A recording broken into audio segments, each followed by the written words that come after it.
और इसी बीच एक और बड़ी खबर का रुख करेंगे। घने कोहरे के आगोश में मरुधरा। राजधानी जयपुर समेत प्रदेश भर में घने कोहरे का आलम है।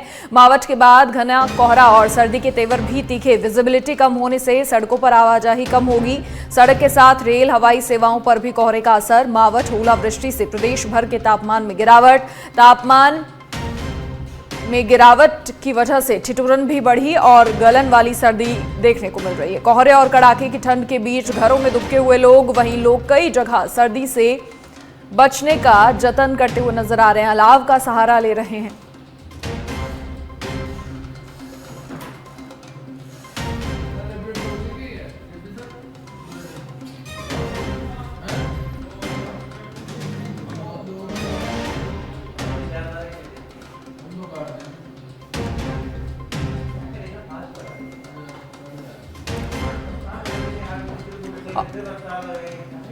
और चलिए अधिक जानकारी के लिए हमारे सहयोगी अलग अलग जगहों से हमारे साथ लाइव जुड़ गए हैं। माउंट आबू से दीपक त्रिपाठी हमारे साथ लाइव जुड़ गए हैं, दौसा से विष्णु आशीर्वाद और जयपुर से प्रमोद लाइव जुड़ गए हैं। सबसे पहले दीपक, आपका रुख करना चाहेंगे, किस तरह का मौसम वहां पर अभी है, क्योंकि आने वाले 2-3 दिनों के लिए और अलर्ट जारी किए गए हैं। ऐसे में माउंट आबू में खासतौर पर पर्यटकों की आवाजाही होती है तो उनको भी काफी परेशानी हो रही होगी, क्योंकि अब कड़ाके की ठंड कहीं ना कहीं देखने को मिल रही है।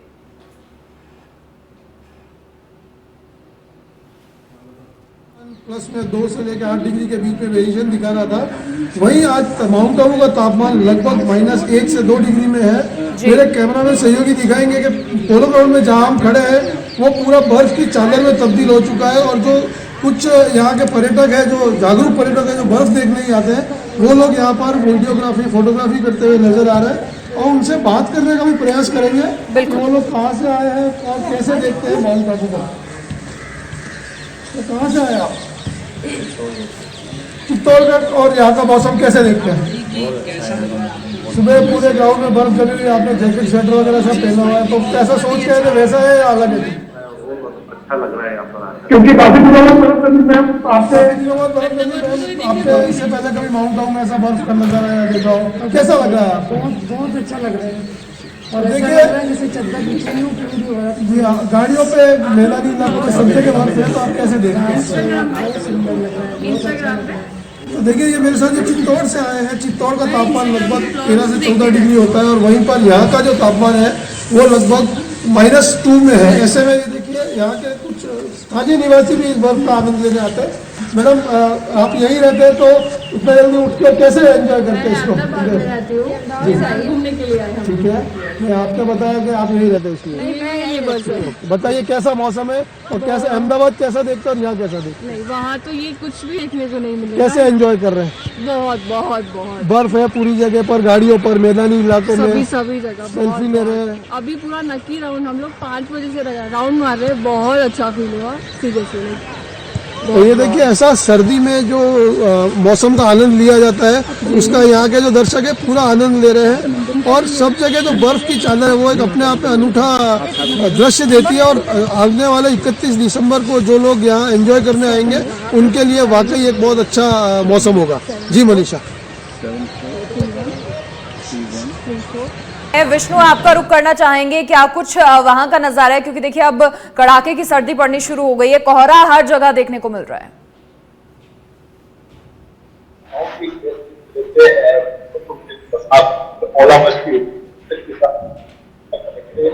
आप देख हुआ है दौसा के आसपास क्षेत्र में जो ओलावृष्टि हुई थी उससे फसल उनकी चौपट हो गई है और किसान अब चिंतित हो गए हैं। वही बात पे और सर्दी ओलावृष्टि के साथ ही जो की सर्दी आ जाती है वो पड़ रही है और लोगों को बचने के लिए गर्म कपड़े अलाव का सहारा दे रहे हैं। ओस की बूंदे पेड़ों पर पड़ने से पेड़ पत्तियां वो सूख गई हैं। और जो विजिबिलिटी की बात करें तो हम खड़े हैं NH-21 जो दौसा से गुजरता है, आगरा से बीकानेर वाला। इसपे आप देख सकते हो करीब 100 मीटर की दूरी पर जो विजिबिलिटी है वो देखने को मिल रही है और धुंध छा रही है और घने कोहरे जो देखने को मिल रहा है और जितनी ही हेडलाइटें जली हुई है और आप देख सकते हो पुलिया भी दिख रही है, क्योंकि कोहरे के कारण पूरे में दौसा से आगोश में ले लिया है और लेने की जरूरी है, तो काफी सावधानी की सोच से अपना सफर। चलिए विष्णु, प्रमोद भी लगातार हमारे साथ जुड़े हुए हैं। प्रमोद, क्या कुछ पूरी जानकारी? देखिए, अब कोल्ड वेव का असर कहीं ना कहीं देखने को मिल गया है और अब नए साल में भी और तेज सर्दी पड़ने का अनुमान मौसम विज्ञान केंद्र की ओर से जताया गया है। देखिए मनीषा, मैं आपको बताना चाहूंगा, मौसम बार बार करवट ले रहा है। इस बार जो करवट ली है वो कोहरे की करवट ली है। पहले जो सर्दी, शीतलहर की सर्दी नहीं थी, लेकिन 2 दिनों से जिस तरह से शीतलहर पड़ रही थी और अब जो घना कोहरा है वो पूरे प्रदेश के अंदर है। करीब 22 ऐसे जिले हैं जहां पर घना कोहरा होने की अनुमान मौसम विभाग के द्वारा जताइए। लगातार मौसम विभाग 2-2 घंटे का अलर्ट जारी कर रहा है। फिलहाल ओलावृष्टि या बारिश का किसी तरह का कोई अलर्ट जारी नहीं है, लेकिन कोहरे का अलर्ट जारी है। और इससे में कहा जा सकता है कि जो बस है, ट्रेन है या एयरवेज है, उनमें कहीं ना कहीं परिवर्तन आया है समय के अंदर। मैं मेरा दृश्य दिखाना चाहूंगा। जयपुर का ये सीतापुरा का क्षेत्र है। यहाँ का जो एयरपोर्ट आप देख सकते हैं, एयरपोर्ट बिल्कुल जो है वो नजर नहीं आ रहा है। आम दिनों के अंदर एयरपोर्ट यहाँ से नजर आता था, लेकिन फिलहाल यहाँ पर एयरपोर्ट नजर नहीं आ रहा है। और लगातार जो कोहरे का असर है वो लगातार यहाँ पर देखने को मिल रहा है। पूरी जो सफेद चादर है वो जयपुर गुलाबी नगरी को ढके हुए आप देख सकते हैं। दर्शक हमारे तस्वीरों के माध्यम से देख सकते हैं कि किस तरह से कोहरे ने अपने आगोश के अंदर पूरा जयपुर ये ले लिया। और लगातार जो सर्दी का सितम है ये 31 तारीख तक लगातार बना रहेगा और नए साल से कोहरा बिल्कुल नहीं नजर आएगा, जिस तरह से मौसम विभाग अलर्ट जारी कर रहा है। जी मनीषा। चलिए, बहुत शुक्रिया प्रमोद जानकारी साझा करने के लिए और हमारे तमाम सहयोगी दीपक और विष्णु, आपका भी शुक्रिया जानकारी साझा करने के लिए। तो अब आने वाले समय में मौसम विज्ञान केंद्र की ओर से अलग अलग जिलों के लिए अलर्ट्स जारी किए गए हैं। कहीं शीतलहर का अलर्ट है तो कहीं कोहरे का अलर्ट। राजधानी जयपुर समेत प्रदेश भर में घने कोहरे का आलम है। मावठ के बाद घना कोहरा और सर्दी के तीखे तेवर नजर आ रहे हैं। विजिबिलिटी कम होने से सड़कों पर आवाजाही कम नजर आ रही है। सड़क के साथ रेल, हवाई सेवाओं पर भी कोहरे का असर। मावठ, ओलावृष्टि से प्रदेश भर के तापमान में गिरावट। तापमान गिरने से ठिठुरन बढ़ी है। गलन वाली सर्दी देखने को मिल रही है। कोहरे और कड़ाके की ठंड के बीच घरों में दुबके हुए लोग नजर आ रहे हैं। कई जगह पर अलाव के सहारे सर्दी से बचने का जतन करते हुए लोग नजर आ रहे हैं।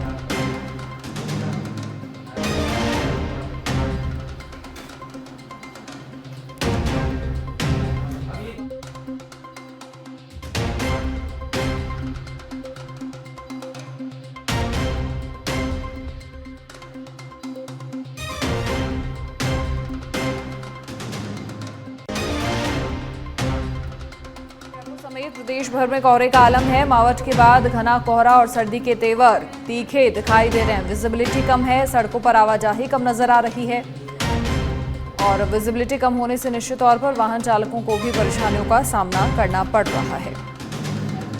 मावठ और ओलावृष्टि से प्रदेश भर के तापमान में गिरावट देखी जा रही है।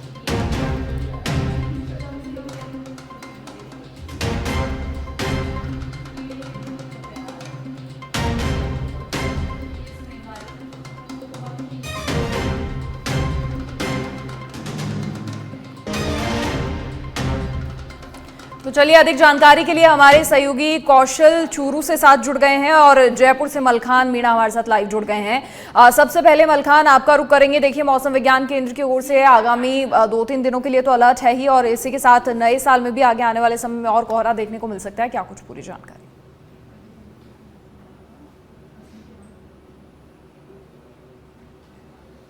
देखिए, बिल्कुल मनीषा, जिस तरह से मौसम विभाग ने जो अलर्ट पहले ही जारी किया था कि आने वाला दिसंबर का जो लास्ट का जो सप्ताह रहेगा उसमें मौसम का मिजाज बदलेगा, और वही देखा जा रहा है कि पूरी तरह से राजधानी की अगर मैं बात करूं तो राजधानी में मौसम का मिजाज बदल गया है। आप देख रहे हैं 2 दिन से लगातार हल्की हल्की बूंदाबांदी और बारिश का दौर रहा है, यानी कि कुल मिलाकर मावठ का इंतजार किया जा रहा था वो रहा, और अब मावठ के बाद में पूरे प्रदेश में शीत लहर का प्रकोप चल रहा है, यानी कि ठंड का असर देखा जा रहा है। दूसरी तरफ घना कोहरा देखा जा रहा है, जिससे यातायात तो बाधित हुआ है, वहीं रेल सेवा, हवाई जहाज सेवाएं, तमाम जो यातायात व्यवस्था थी वो बाधित हुई है। साथ ही देखिए, सबसे बड़ी चीज़ है कि घना कोहरा छाने से जनजीवन के लिए भी बड़ी मुसीबत का समय हो चुका है। और इस वक्त जयपुर राजधानी की मैं तस्वीरें आपको दिखाऊंगा। ये देखिए, तस्वीरें अभी भी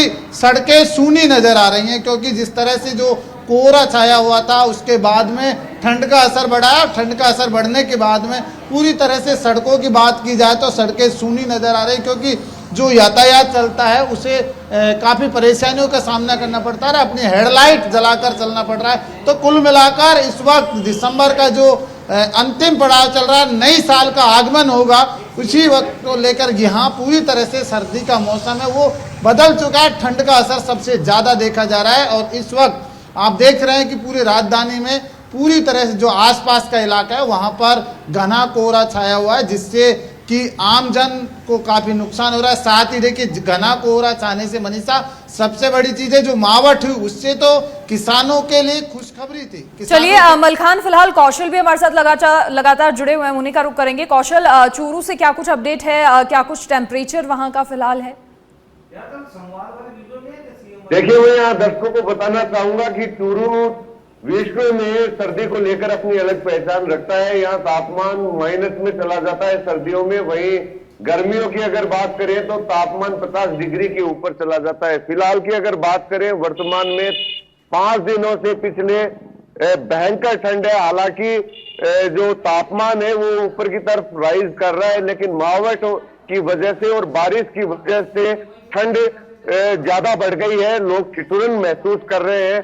मैं कैमरा पर्सन से कहूंगा कि वो दिखाए यहाँ के नजारे। लोग अलाव के सहारे बचने के यहाँ पर जुगाड़ कर रहे हैं सर्दी से, और जो खेतों में है वहाँ बर्फ जम रही है और जो कुछ लोग यहाँ पर मौजूद हैं उनसे करेंगे चर्चा की किस तरह की ठंड पड़ रही है।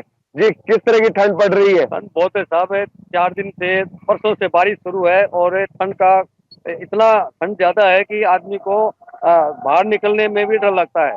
और सुबह सुबह आग जलाकर ये कैसे भी जुगाड़ करते हैं। दिन में भी कल थोड़ी धूप निकली थी, लेकिन आज निकलने के चांस नहीं है। आज ठंड ज्यादा है। और भी कुछ लोग हैं, उनसे मिलेंगे। आपका नाम? राजकुमार शर्मा। किस तरह की ठंड पड़ रही है, किस तरह से जुगाड़ कर रहे हैं सर्दी से बचने के लिए? अलाव का जुगाड़ कर रहे हैं, कोई गर्म कपड़े, टोपी, ऊन, स्वेटर बांध के अपना अपना दाफ्ता कर परीक्षा देने के लिए दूर दूर से आ रहे हैं। उनके रास्ते के अंदर दूर से इतनी परेशानी है कि आगे इतने परेशान बच्चे ठंड के अंदर आ रहे हैं। और फिर यहाँ सेंटरों पे भी धूल कम है, इसलिए उनको ये फायदा हो गया कि आराम से अपना सेंटर करते हैं। चूरू में एक समस्या ये भी है कि ये बागलों में सेंटर 3 हो गए, इससे हर बच्चा टिक्के बागला बोई बागला कस्बे में भी बच्चे परेशान होते रहते हैं, इधर उधर घूमते रहते हैं। आज मौसम साफ है तो बच्चे वहां तक पहुंच जाते हैं, ये एक बहुत सुविधा है। इन स्कूलों के नाम में कुछ परिवर्तन किया जाए, इससे बच्चों को परेशानी ना हो। देखिए, आज पेपर भी है तो इसलिए लोगों को काफी परेशानी थी यहाँ पर, इन्होंने बताया। लेकिन ठंड की अगर बात करें तो लगातार बढ़ती जा रही है। और मौसम विभाग की अगर बात करें तो मौसम विभाग का कहना है कि तापमान और भी नीचे की तरफ राइज करेगा। माइनस में अभी जाना बाकी है, जनवरी भी बाकी है। फिलहाल शीतकालीन अवकाश होने से बच्चों को थोड़ी राहत जरूर मिली है। जी, चलिए, बहुत शुक्रिया कौशल, तमाम तस्वीरें दिखाने के लिए, लोगों से बातचीत करने के लिए। मलखान, आपका भी बहुत शुक्रिया जानकारी साझा करने के लिए। तो लगातार सर्दी का सतम अब देखने को मिल रहा है और राजधानी जयपुर समेत प्रदेश भर में घना कोहरा नजर आ रहा है। विजिबिलिटी कम होने से सड़कों पर आवाजाही कम है, वाहन चालकों को भी खासा परेशानियों का सामना करना पड़ रहा है।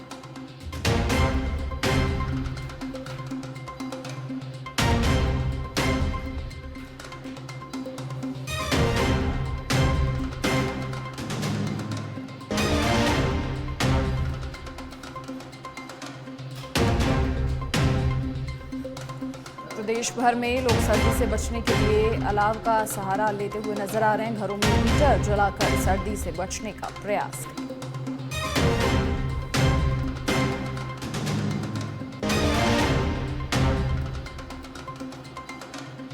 और अब सिरोही के माउंट आबू से खबर है। माउंट आबू में फिर से कड़ाके की सर्दी देखने को मिल रही है। तापमान -1 डिग्री के आसपास रहने का अनुमान और ओस की बूंदें बर्फ में तब्दील होती हुई नजर आई। कारों पर बर्फ देखने को मिल रही है। पोलो मैदान सफेद चादर में तब्दील हो गया। सर्दी से बचने के लिए लोग अलाव का सहारा लेते हुए नजर आ रहे हैं।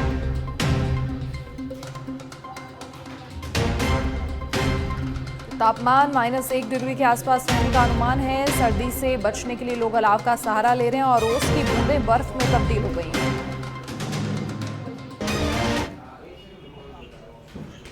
प्रदेश की पर्यटन नगरी माउंट आबू आज अपने जो उसका पर्यटन का महत्व है वो दिखाती नजर आ रही है। आज यहाँ का तापमान लगभग -2 से 3 डिग्री के आसपास रहने की उम्मीद है। ऐसे में कहा जा सकता है कि पोलो ग्राउंड जो है वो बर्फ की चादर ओढ़े हुए ऐसा मैदान लग रहा है, ऐसा पूरा मैदान बर्फ से सरोबार लग रहा है और यहाँ जो पर्यटक है वो इसका आनंद लेते हुए नजर आ रहे हैं। तो काफी जल्दी हम लोग आए थे यहाँ 7 बजे, लेकिन अभी भी इस समय तक भी यहाँ पर बर्फ जमी हुई है और बहुत ही अच्छी मात्रा में मोटी परत बर्फ की देखी जा रही है। गाड़ियों की छतों पर और मैदानी इलाकों में रखे हुए जो पात्र है उनमें भी पानी जो है वो बर्फ में तब्दील हो गया। यहाँ पर कुछ पर्यटक है मेरे साथ, उनसे बात करने का प्रयास करते हैं कि वो कहाँ से आए और किसको मौसम को कैसे देखते हैं। कहाँ से आए सर आप? हम गुजरात से आए, पालमपुर बनासकांठा से। और यहाँ का मौसम कैसा लगा और कैसे देखते हैं इसको, आपके और यहाँ क्या डिफरेंस है? हम तो बहुत बार माउंट आए, लेकिन आज का नज़ारा तो इतना अच्छा लगा है कि हमको कश्मीर में घूम रहे ऐसा लगता है।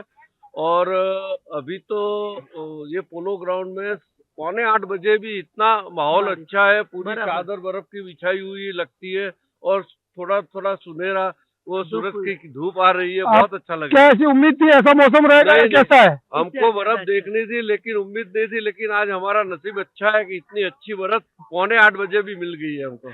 मैडम कैसे एंजॉय कर रहे हैं? बहुत अच्छा लग रहा है। हम लोग माउंट आबू दूसरी तीसरी बार आए, बट मैंने पहली बार ये बर्फ से बिछी हुई चादर देखी है। बर्फ को आपने यहाँ मैदान से उठाया, कैसे फील किया? बहुत अच्छा लग रहा है। Actually the weather is very freezy and cold. और आने वाले 31 पे भी आपका क्या प्लान रहेगा यहाँ को देखते हुए, क्या इस मौसम को देखते हुए? कोई प्लान नहीं था, बट आज के दिन को देख के लग रहा है कि हम लोग शायद कुछ प्लान करें 31 के लिए। कैसे देखते माउंट आबू के वेदर को और आपके यहाँ पे? माउंट आबू का वेदर बहुत बढ़िया है। जम्मू कश्मीर आके ऐसा लग रहा है और उधर जाने की जरूरत नहीं, ज्यादा से ज्यादा अभी इधर आ घूम रहे हैं तो बहुत बढ़िया लग रहा है, जम्मू कश्मीर जैसा लग रहा है। तो देखिए ये जो पर्यटक है ये अपना अनुभव बता रहे हैं कि उनको यहाँ का मौसम कैसा लग रहा है। माउंट आबू जो कि एक रेगिस्तानी इलाके का एकमात्र पर्यटन स्थल है, वो आज जम्मू कश्मीर या हिमाचल जैसा लग रहा है। कैमरा पर्सन किशन दहिया के साथ दीपक त्रिपाठी, माउंट आबू।